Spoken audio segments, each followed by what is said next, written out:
আজকে চলুন বানিয়ে নেওয়া যাক কচুর শাক। কচু শাক বানিয়ে নিচ্ছি আদা রসুন পেঁয়াজ দিয়ে। আপনারা কিরম করে বানান আমাকে প্লিজ বলবেন কচুর শাক। চলুন কচুর শাক সেদ্ধ করে নেওয়া যাক। আমি কালকে রাতেই কেটে নিয়েছিলাম কচুর শাক। এবার প্রেসারে দিয়ে দিলাম সেদ্ধ করার জন্য নুন আর জল দিয়ে। দেখুন ভাত ফুটছে, ওয়েদার খারাপ, বৃষ্টি আসবে বলে মনে হচ্ছে। এবার একটু ভাতটা দেখে নেওয়া যাক।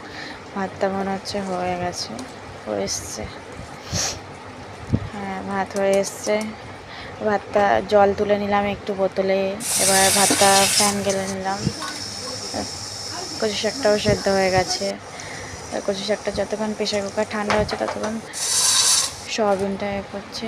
সয়াবিনটা চিপড়িয়ে নিচ্ছি। সয়াবিনটা সেদ্ধ হয়ে গেছে, এবারে জলটা চিপড়িয়ে নিলাম। গন্ধটা থাকে না। সয়াবিনটা কিরম ফুলেছে দেখুন। এবার চলুন দেখি কচু শাকটা দেখা যাক। কচু শাকটা সেদ্ধ হয়ে গেছে, প্রেসার কুকারে ভালো সেদ্ধ হয়েছে, এই দেখুন। এবারে ঝুড়িতে ঢেলে নেব জল ঝরার জন্য। আমি ছোলাটা এর মধ্যে দিয়েই নিয়েছি, আপনারা চাইলে আলাদা ছোলাটা সেদ্ধ করে নিতে পারেন। জল ঝরিয়ে নিচ্ছি। জল ঝরানো, জলটা ঝরিয়ে নিলে একটু তাড়াতাড়ি হয়ে যায়। জল ঝরানো হয়ে গেছে। এবার একটু পেঁয়াজ কেটে নেব। পেঁয়াজ কুচানো হয়ে গেছে। কড়াইতে তেল দিয়ে দিচ্ছি, কালো জিরে দিয়ে দিলাম। কালো জিরে দিলে ফ্লেভারটা কচুর শাকে ভালোই আসে। এবার পেঁয়াজ কুচি দিয়ে দিচ্ছি, কাঁচা লঙ্কা কুচি দিয়ে দিলাম। আর ভাজা ভাজা হয়ে আসছে। এবার দিয়ে দেবো আদা রসুন বাটা। আপনারা চাইলে রসুন কুচিও দিতে পারেন।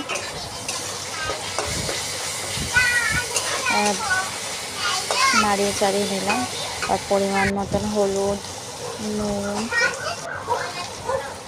এবং লঙ্কার গুঁড়ো আর একটু চিনি।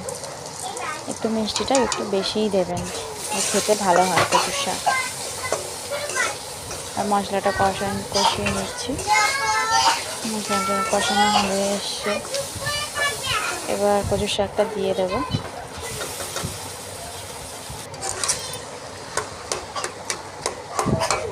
কচু শাকটা একটু ঘুটে নিলাম। কচু শাকটা নাড়িয়ে চাড়িয়ে নিলাম। জল যতক্ষণ না হচ্ছে ততক্ষণ ভাজা ভাজা হয়ে এসছে। কচু শাকটা একটু ভাজা ভাজাই হয়। ভাজা ভাজা হয়ে এসছে। এবার চলুন নামিয়ে নেওয়া যাক। হয়ে গেছে কচুর শাক রেডি। এবার দেখে নেওয়া যাক কচুর শাকটা কেমন হয়েছে।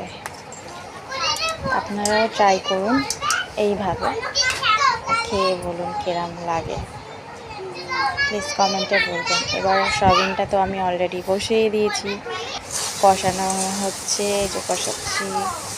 বাইরে দেখুন বৃষ্টি পড়ছে, বৃষ্টি চলেও এসছে, বৃষ্টি হচ্ছে। এই ওয়েদারে খিচুড়ি খেলে খুব ভালো হয়। চলুন এবার সয়াবিনটা দেখে নেওয়া যাক। সয়াবিনটা কষানো হয়ে গেছে। সয়াবিনটার মধ্যে জল দিয়ে দেবো।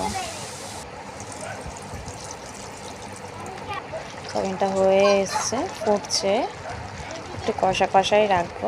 দেখুন সয়াবিনটাও হয়ে গেছে, নামিয়ে নিয়েছি। এবার চলুন ভাত খাওয়া যাক। ভাত বেড়ে নিচ্ছি, গরম ভাত আর কচুর শাক নিয়ে নিচ্ছি। চলুন এবার দেখা যাক কচুর শাকটা কেরম হয়েছে, খেয়ে নিচ্ছি। এবার দেখি কচু শাকটা কেরম হয়েছে। দারুণ হয়েছে। আর ভিডিওটা ভালো লাগলে প্লিজ লাইক অ্যান্ড সাবস্ক্রাইব করুন।